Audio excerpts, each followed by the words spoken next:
Welcome to this week's ASX strategy session. Thanks for joining me for another show. Great having you with me. As you might notice from the backdrop, I'm in a different location this week and we're not live. What's happening is it's school holidays. I'm traveling up the coast with the family and we're at a little seaside town called Southwest Rocks overnight on our way up to Queensland.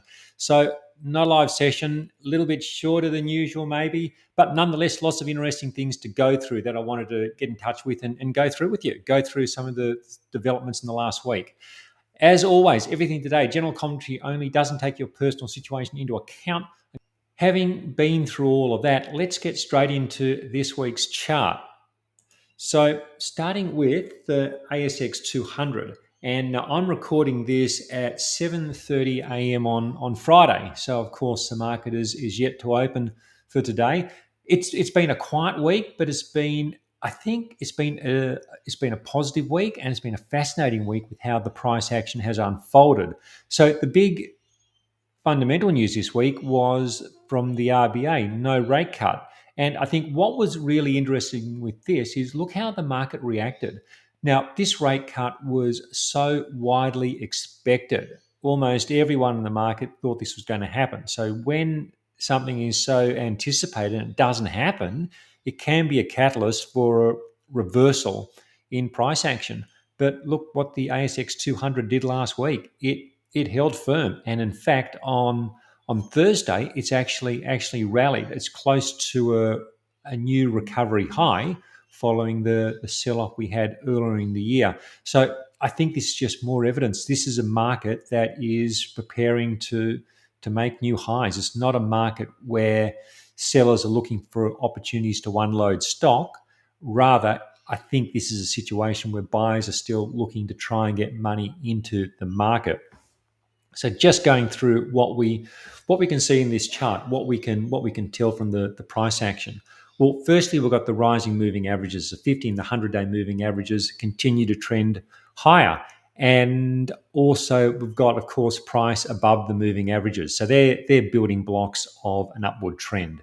And it's also a situation where price has been established above the moving averages for coming up to 3 months now. So the longest stretch above the moving averages since the previous upward phase last year. So from that perspective, it's a market which continues to move higher. Path of least resistance is upwards. Just looking at the situation now, we've had this consolidation over the last 2.5 months, and this is what we get in upward trends. We get consolidations. I like that this has been a shallow consolidation. Got close to coming back to the 50-day moving average a few weeks ago, but so far it's just been tracking sideways while the moving averages have been catching up. And we can also see that the whole way up, the dips have been being bought, the pullbacks have been short and shallow, and another sign of buyers looking to come in this market on any pullback. Having a quick look at the equal weight. So the S&P, the ASX 200 on an equal weight basis. And this is also, I think, important to regularly monitor, because it's giving you that idea of the broader participation within the ASX 200. So you're just taking out the influence of those larger stocks. And this is a case of a market which also is pushing higher.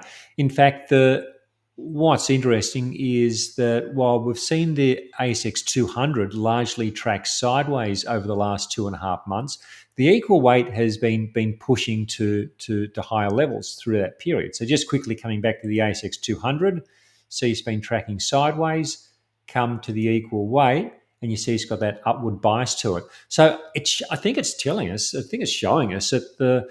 that your typical ASX 200 stock, it is pushing upwards. There's that broad participation, and prices are now just below these previous peaks from earlier this year and late last year. And of course, if we compress this, there's the high from the end of 2021, early 2022.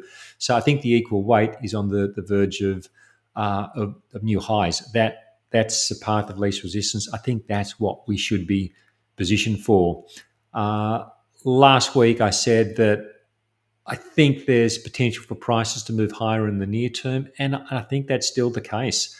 I think it's the case of going with what's working, and what's working at the moment is very much the upside. So I think it's a case of being positioned with the momentum, which is upwards.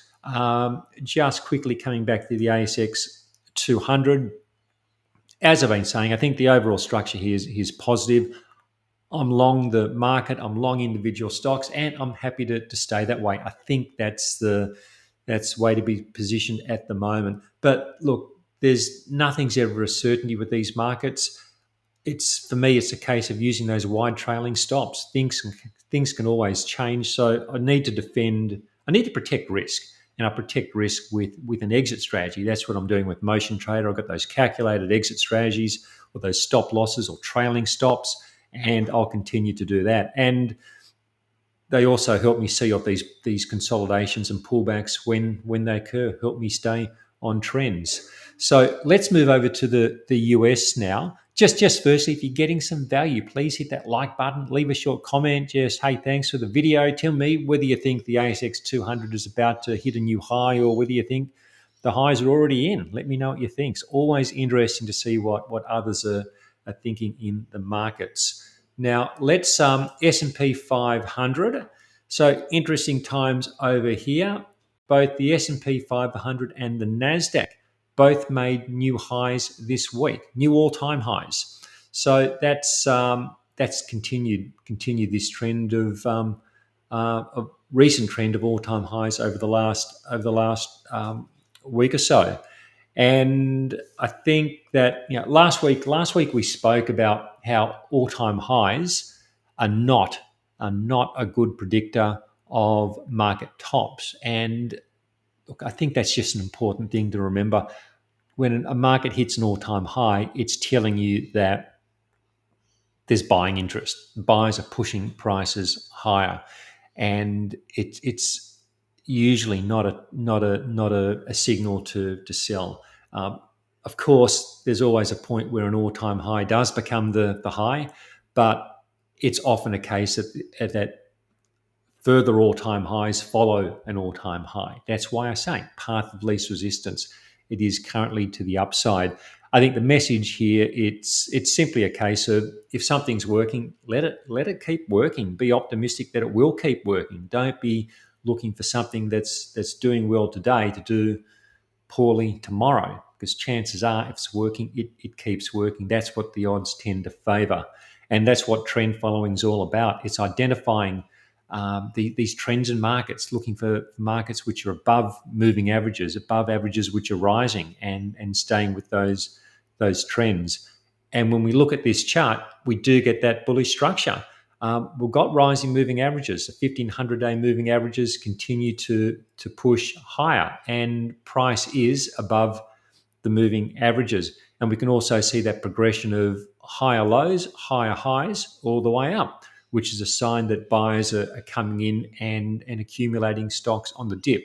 So again, positive things that we want to see in a bullish market. Quickly going over to the equal weight, we looked at the ASX 200 on the equal weight, doing the same for the S&P 500, and we have a new post-recovery high in the equal weight on Thursday. So back to its highest level since around December last year.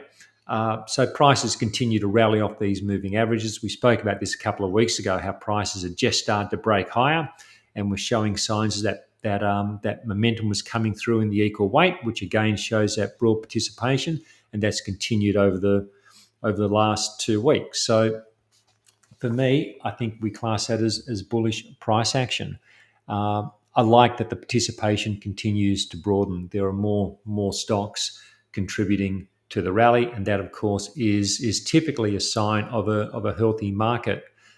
Just coming back to the S&P 500, we've talked a lot about going with this rally over the last 2 or 3 months now, just going with that momentum, and I think that continues to be the case here.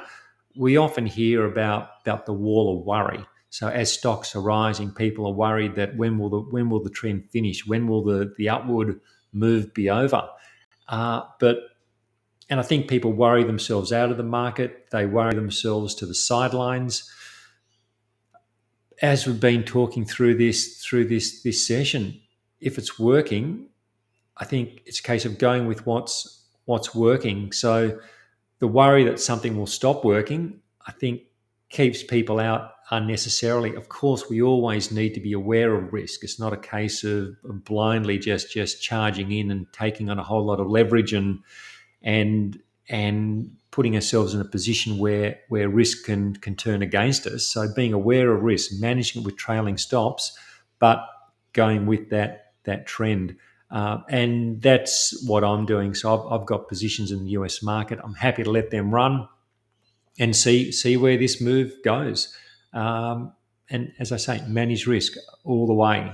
Have those exit levels in mind for when things do invariably change. Okay, so we're going to move over to the local and US small caps a minute. Go through the commodities. Lots of interesting things going on with those. But of course, that wraps up the free section. So if you're not a strategy session member, there's a link below. You click that, come on in. Doesn't cost you very much. Actually, costs you very little. Costs you like a cup of coffee sort of thing to come in. And there's a whole lot more information to get for that small cost. All right, so let's get into the Russell. Start with the US small cap.